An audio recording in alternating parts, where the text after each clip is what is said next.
I loved my Game Boy Advance SP growing up. I didn't have a lot of quality games on it, mostly tie-ins and cash grabs, but I enjoyed every bit of it. One of the games I played most on there was Hot Wheels Stunt Challenge plus World Race. It was a dual package of 2 ports from the console games of the same name. I didn't own the console versions in question, so I spent most of my time playing my Game Boy and having a blast. That Stunt Challenge was the best thing ever! While it also came with World Race on the same card, I treated it as just an afterthought. I treated it as just an afterthought. I thought it was a bit boring. Stunt Challenge was where it was at. Not surprising that it took my attention, considering the fact that Stunt Challenge is literally 3D, like actual polygons, on the Game Boy Advance. But like everything else at my age, I eventually stopped playing it and moved on to the next thing.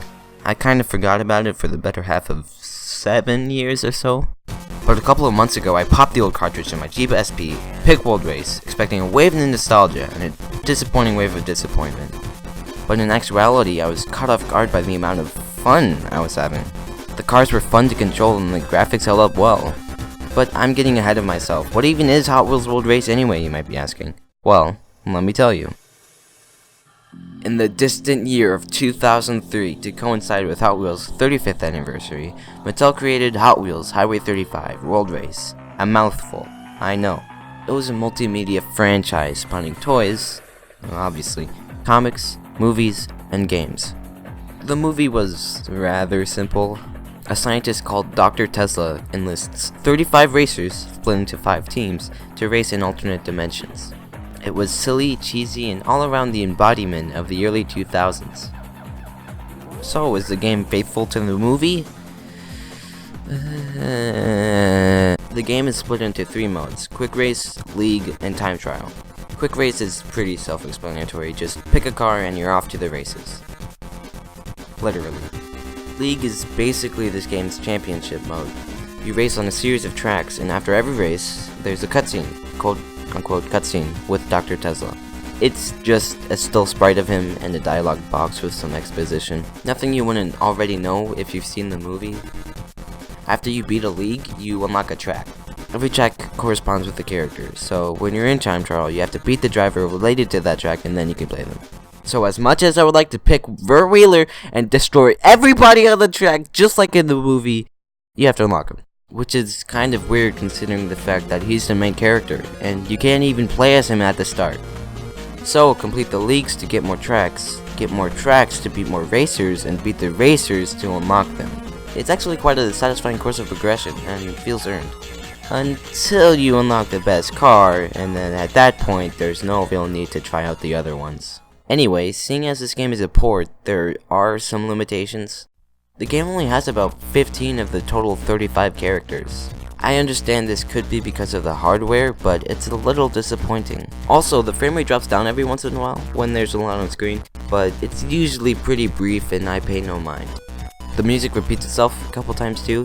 Like the menu theme, for example, it appears in the ice level for some reason. But about the soundtrack, it's actually pretty good. They're all bit crunch remixes of the themes from the movies, but they sound fantastic.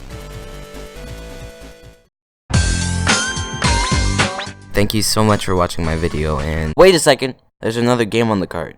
And how does it stand up? Well, if you've played the console versions like I haven't, you know the game follows a game show hosted by every 90s main character, Ryan Storm. Thankfully, the CGI cutscenes are only on the console versions. It's just still sprites, which makes it slightly less creepy. As the name of the game implies, it focuses a bit more on stunts and doing tricks. You pull off tricks in all sorts of places. And by that, I mean exactly 6. Each world has its own theme. Dinosaurs, pirates, spiders. What's next? Space? Oh. Despite my love for this game back in the day, I never got far in it. I'd only go up to the spider world, which was just way too hard for little Linko boy. And still is.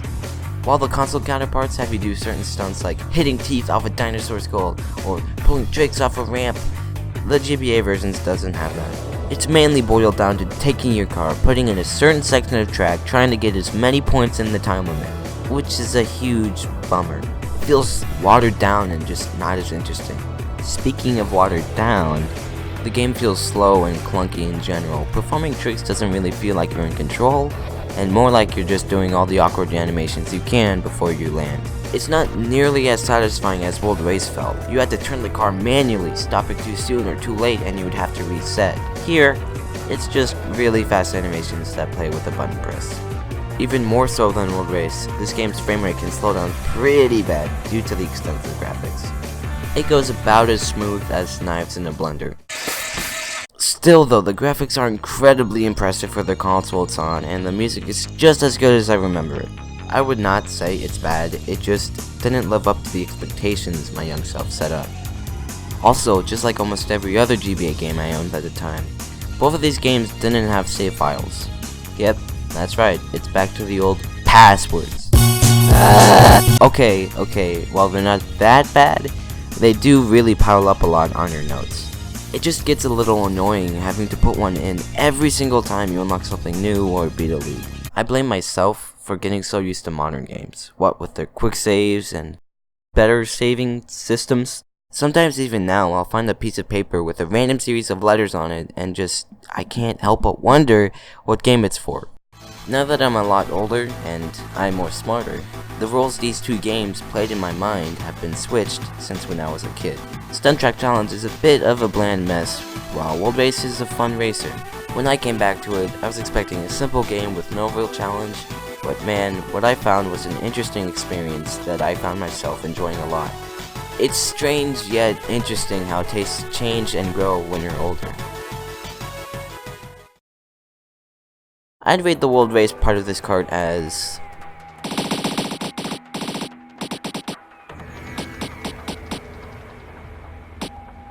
and Stunt Track Challenge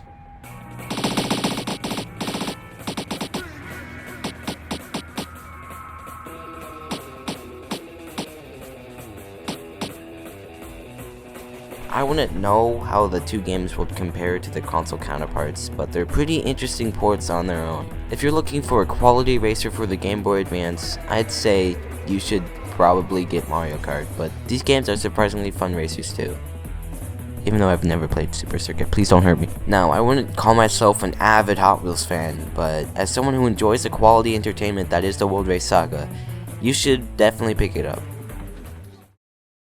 Now that I've reviewed the only two Hot Wheels games on the Game Boy Advance, I can relax.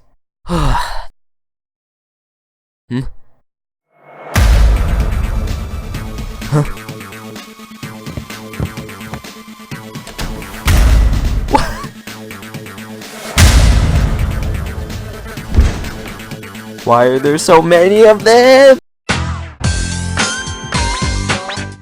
Thank you so much for watching my video. I spent a long time on it. My last video is like a year old.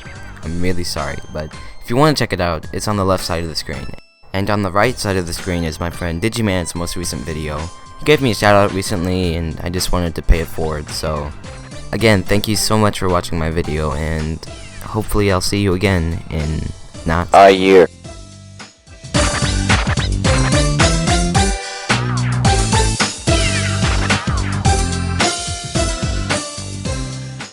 My voice is destroyed.